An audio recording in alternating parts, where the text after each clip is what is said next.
Hi guys! So I am Jean. May gusto nga po pala akong i-share sa inyo about Social Security System. So ano nga ba yung Social Security?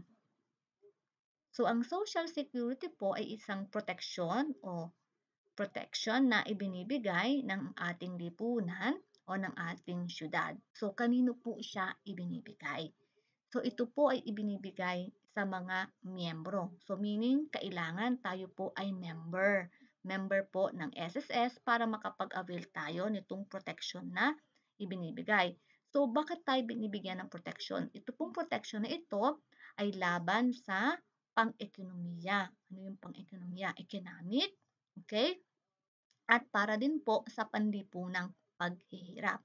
So, economic and social distress. Social distress, panglipunang paghihirap na maaring magdulot, okay, sa mga miyembro kung sakaling dumating yung mga pagkakataon o pangyayari o kaganapan kung saan pwede magdulot ng negatibong epekto sa isang organisasyon o sa tao o sa miyembro. So ano yung mga benepisyo o proteksyon na ibinibigay sa mga miyembro? So laban sa pagkakasakit o yung sickness, okay, disability, meron din para sa pagbubuntis, so upon death, yung kamatayan, okay, meron din para sa libing, funeral, at isa sa maganda po yung ating hinihintay is yung pagre-retiro during our retirement. So may tulong na ibinibigay sa atin. So yung susunod ko pong mga presentations is about po dito sa mga benepisyong ito. So abangan nyo po siya.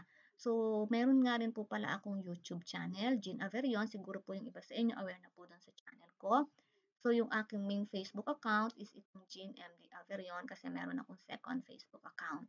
So, sometimes nag-upload din po ako ng ibang video sa aking TikTok account pero yung mga katuwaang video po. So, thank you po guys. Don't forget to follow my Facebook po and then subscribe na rin po kayo sa aking YouTube channel. May mga iba po akong videos pa related o mga informative videos po na for sure maaaring makatulong din po sa inyo. Thank you.